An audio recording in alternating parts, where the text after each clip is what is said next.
Hello everyone, I'm very glad to see you here today, and I'm gonna to talk about some pain points when you're trying to use Kafka in Python and some general, maybe architectural things about your systems when you introduce Kafka to it. So to get you a better feeling of who I am, here are some random facts about me. But what is important is that currently I'm a Python development lead at Salman, and we are building fintech here in the Philippines, and we use Python. Yes. So I think that I have something to share because the main aim of this presentation is to share my knowledge because, as I said, I had some painful experience. And a couple of years ago, when I was working in other company, we need to switch between different Kafka vendors. And it wasn't a trivial task because, Java guys were pretty fast when trying new things, and vendor SDK worked just fine. But when we tried to use our Python microservices against this new cluster, which was in hard testing, we found that everything is broken and blown up, and we had no much time to redevelop everything and remove Kafka from it. So I tried to figure things out, and we wrote some internal library for it, and it was not a trivial problem. And yes, we had to support our own library for this. And of course, when I worked with Kafka very first time, I couldn't even read the data for 3 days, and we had some code examples from the production, but it didn't work completely because topic didn't even exist in the stage. So, this kind of really personal story. So, what's wrong with Kafka clients in Python in my experience? You can stick to official Confluent Kafka Python client. It's great, it's performant, it's backed by C-written Librd Kafka library, which we will talk later. And it supports all set of features like Java native implementation. You also may use Kafka Python implementation. Which is a pure Python implementation. It's developed by a community, it gets less frequent updates, and IO Kafka is just a separate async library when you want to try Kafka Python in async runtime. And when I was asking my colleagues, friends in other companies, I started finding the next great thing that in bigger systems, people usually avoid using Python and Kafka directly because they are hiding it between some performant Java API gateway, which is backed by native Java client, or they hide Kafka behind other message broker, or they even doesn't change interaction with the database, and so on. So I started asking myself why people avoid Kafka. And the answer is pretty simple. And on this slide, we can see different pros and cons of different approaches of avoiding Kafka from Python. And the main thing about this, that conceptually speaking, you trying to hide something and you need to introduce something else. So every approach requires different tooling or maybe different team to develop the solution. And this is not always suitable for you. So what's wrong? Kafka client is pretty complex because it has a lot of configuration properties, and depending on these properties, you can get very different latency and performance requirements and different guarantees in event-driven processing. And Kafka Consumers API is complex because consumer knows too much about what he is doing on. If we will compare this to something like RabbitMQ or Celery. So producer API is much more simple, but when you try in transactions, they are not trivial also. Of course, you can read the book like Kafka Definitive Guide, which is the great way to introduce yourself to Kafka, but it won't help you when you are going to your Python library and just find that there is no way to use schema registry out of the box because they are just not supported. You need to write your deserializers by your own. And Confluent Kafka Python is official, well-supported client, but it has some flaws either. So what's good with Confluent Kafka Python? It's backed by Liberty Kafka, and it is named after rapid development. And what is great in this library is that it is battle tested in different setups because it's a backbone library for multiple clients in other programming languages, even not official from Confluent. And because it's robust and widely adopted, you may be pretty sure that most of the bugs are fixed already. And it is actively maintained and has a lot of features like a native client. But you don't have any exceptions. You don't have any Pythonic iterator-like interface. You can rewrite it on your own, but all errors propagated with messages, and you need to check them. And if your network has some problems, your client will silently keep working on trying to retry to reconnect to cluster if you didn't reconfigure it by yourself. And of course, because of this silent failing, sometimes nothing just happens, and you need to debug mode and just to enable all possible logs from Liberty Kafka to actually understand what is broken in your setup. And moreover, Liberty Kafka had some issues with authentication modules. So we experienced problem with Kerberos when we got really long logs on trying to refresh ticket, and it was critical for us because we had low latency applications. And for example, AWS IAM is not supported out of the box. So you need to get your AWS Python signer for it and provide specific callback in your code base. So because this is a rapid development library, sometimes GitHub issues is really the best documentation. And it is invaluable to read some issues and understand how under the hood everything is working. And if you are going this way, I would say that it is unavoidable to understand some of these things. So back to my story, we wrote a library and even open sourced it. And it isn't a replacement of Confluent Kafka Python, it's just a set of nice features, which is nice to have. So we have implemented another schema registry client and hide native Kafka API behind some facades for our use cases. And one of the important features is that you could use Pydantic models for configuration, and this model has all the constraints from the original documentation. So this whole part of presentation about deserialization could be just this single ASCII picture, because it's great in explaining what actually goes on producer.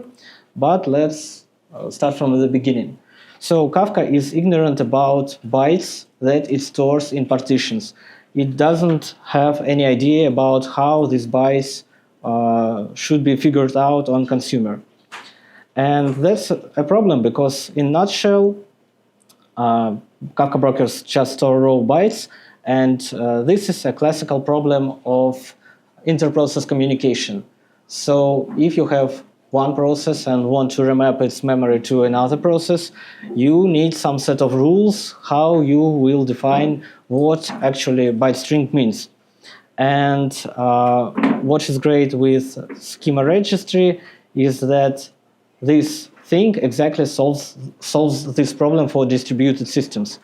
It works like a central repository for all message schemas, and producers should register new schemas, and won't be able to produce new messages if they break schemas in some way. In case when you have just raw bytes, there is no guarantee that consumer will be able even to deserialize your message on its side. And you have some topic with multiple consumers, they are on their own with their errors. And what is great with schema registry too is that it supports some popular deserialization formats out of the box, and you can use them. So I hope at this point no one should argue that we need to count offsets manually like C++ guys like. And this is a screen from official Confluent documentation where they encourage you to always start with schema registry. And I should say that if you are thinking about usage of schema registry, then use it. If you are thinking that you don't need schema registry, please rethink your decision. What is schema evolution exactly? And I should say that Confluent documentation is pretty imprecise here because they just saying that when you use schema registry, everything will go fine. But let's consider such format as JSON, because JSON has its own drawbacks because it's very bloated in size and not very fast in deserializing your payload.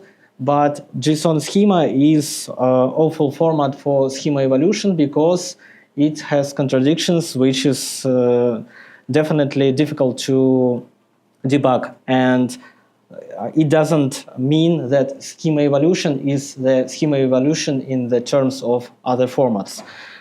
Here's the great article link on this slide, which explains everything about JSON schema evolution, but you know, I even didn't get it full by myself. So I think that we can speak about other formats, which is Avro and Protobuf. They are pretty popular, and they are alike in that part that they both are binary. But the main problem is that Protobuf is mainly supported and backed by Google. It's not very open to changes from community. And Avro format is developed with schema evolution in design. And in some cases, it's just lessons learned of Protobuf schema evolution. So as a rule of thumb, if you are designing an application where you would use Kafka, Hadoop, or frequently evolves your schemas, then you should use Avro. But if you're already bound in gRPC setup, Protobuf may be more suitable for you. And down to the bytes again. So I promised that no one will need to count bytes if he will use schema registry, but the problem is that we still need to count some bytes. And the main idea of whole this deserialization problem is that every message should be self-containing in terms of ability to decode it. And Confluent and Hortonworks protocols are the same in their nature. So the main problem with new vendor was that Confluent Kafka doesn't support magic bytes other than zeros and just breaks everything. So we need just to write some new magic bytes and its handler. And after the magic bytes follows some header which contains IDs to schema registry, which consumer can use to resolve actual schema text and get the schema to deserialize against your payload. And the rest of the message is usually serialized payload, which is dictated by format which you choose. And the beauty of this schema is that you can deserialize message keys and values independently with different formats if you need. So as a homework, you can define for now with this understanding new magic byte for protocol and even put full schema in the message header itself and use it without schema registry, but schema registry is centralized for a reason, because it enforces schema compatibility.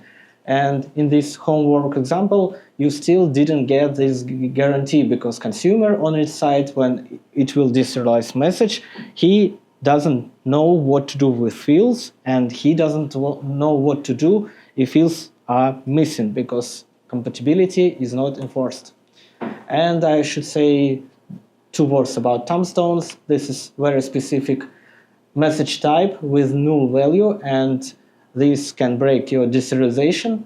And by design, tombstones are intended to be delete the message marker. So you often can see them in some CDC or data streaming applications where you capture database changes and you need to delete the record. Then such tool like Kafka Connect will send a message and send tombstone following the message by default. And this is all that I wanted to say about tombstones. Just be aware that they exist. How to handle them, this is the question of your application. And some common pitfalls of Kafka usage, for example, about difficulties of configuration. This is pretty default consumer topic because you need only 3 required arguments. But if you trying to write something which replicates your topic to a database, you can end up with lost messages or duplicates in your database because after commits handled automatically with some timeouts, which is defined by default. And in that case, you should be aware that you need to disable auto commits and you commit process messages manually. Other tricky thing is message max bytes, and this is one thing why you shouldn't use JSON because it quickly gets to the limit if you have a lot of events in your message. And default limit is about 1 megabyte. And to reconfigure this thing, you need to access to topic settings, and if you work in a very strict environment, you maybe don't have this access, and you need to tweak client. And of course, you can try to compress your messages via compression built with Liberty Kafka, or maybe to use references in your messages. And one more pain point with Kafka consumers is rebalancing, because when your application works fine, so everything works fine, but when your application crashes, you may lose messages and have another performance problems because consumer group rebalances every time when new consumer appears or disappears. And if your application is unstable, you're getting a lot of problems with it, and you can even break your offset tracking on the topic or start reprocess everything or just lose messages. So rebalancing is important thing to remember if you're using more than one consumer. When you use just one consumer, everything is great. So wrapping up this section, Kafka tuning is hard, and you need to understand what you want to achieve. Confident documentation is pretty great on these trade-offs, but you may face some sophisticated cases which is not Google by documentation. Then you should go to the Google and you can find anything about difficult cases, but be careful, because sometimes there are obvious problems just in client config, not in the broker, not in the Kafka, not in the key raft or Zookeeper or your installation. And remember, GitHub issues is the best documentation, and even maybe the code itself. So 2 words about transactions, because I'm in a hurry. So transactions in Kafka are just like transactions on the database, but with the difference that you, instead of tables, use topics.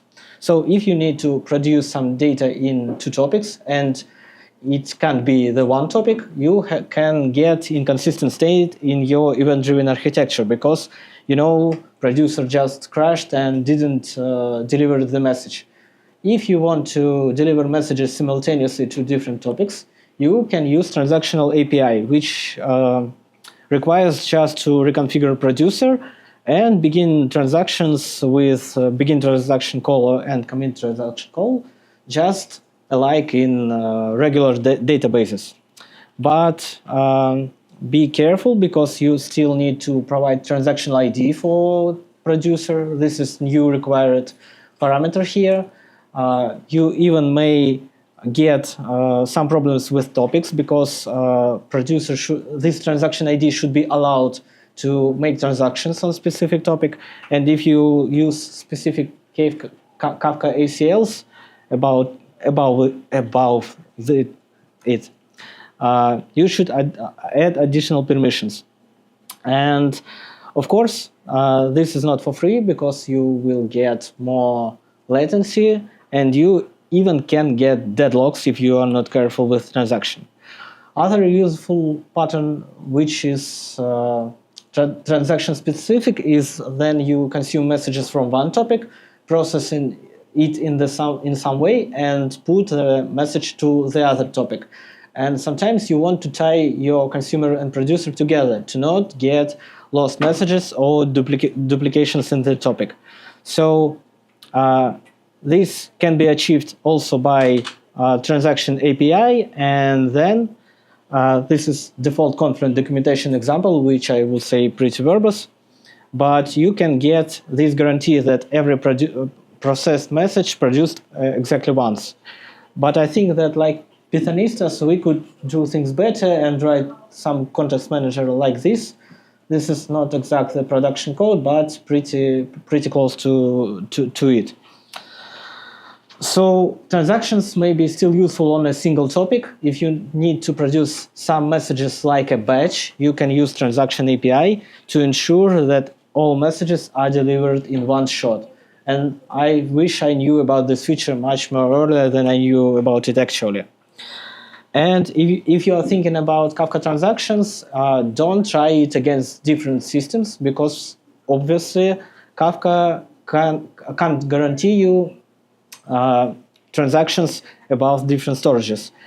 Sometimes it would be practical for you to add topic for output data and then put this data or sync it to your database or another storage, just to keep consistent state in event processing. So there are about cons of two-phase commits and usual approaches to this problem. Let's discuss dead letter queues. And this picture, I should say, maybe just the whole part of this presentation about dead letter queues, because I think that it's great in explanation what dead letter queues are. In some cases, you don't need to reprocess messages by the same service, but this is a matter of choice. So in our case, with after committing messages, let's imagine that we have some consumers, some topic with different partitions, and we have some bad message which totally breaks our consumer because he doesn't know how to handle that. What we should do in this situation? Of course, there are some requirements from the original problem that you solve and limitations, but if you are going to fail fast, then you will experience the cascading failure. And it will be interesting in that case that you will partially process other messages in other partitions, but you will never get your consumer up, and they will be constantly rebalancing. So one approach is to just put bad messages in any external storage, and in case of Kafka, it may be also Kafka topic. You can face different difficulties about your application. So it may be deserialization failure, it may be business logic constraints failure, it may be temporal dependency resolution problem if you need other service or database to process message. And you can divide these problems on separate dead letter queues. So what's better to put to dead letter queues? It's tracebacks, even they are pretty verbose. raw message data, including metadata such as headers, topic, even partition, offset, and so on. And of course, you should monitor your data letter queue, because if it getting messages, you should be aware of it and take some action. And don't forget that if you use JSON, you have limited message size, and then it loses all the sense if you can't produce the message, which is too large to keep in that letter queue. So finally, this schema may look like this when temporal dead letter queue is handled by consumer by default, and updated consumer handles permanent dead letter queue where messages are stuck until you fix and figure the problem out. So that's all I want to tell. And instead of epilogue, you can find me on this conference, and my colleagues from Salmon are also here. Feel free to say hi for us or talk about Kafka. And we have some swag on Pattern Booth section. And remember, please, that if you have Kafka, you already have a hammer for all your tasks. That's all.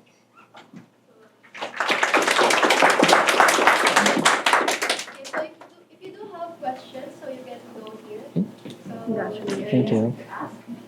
So does any one of you have any questions for Mr. Kirill? So please go ahead here. So, yeah, I maintain the. Oh, sorry.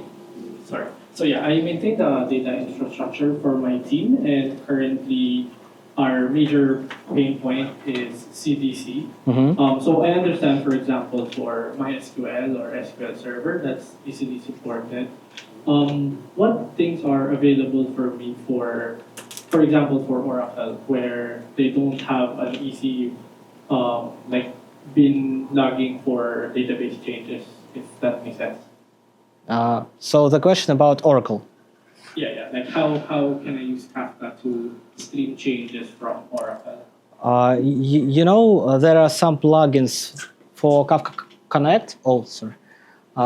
There are some, as far as I know, there are some plugins for Kafka Connect which can read changes from Oracle itself, but I didn't use them.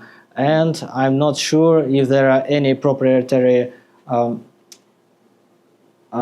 streaming API in Oracle, because I guess that it is existing, and maybe you should ask Timur about this, because he's a data engineer in our team, and maybe he can answer this question.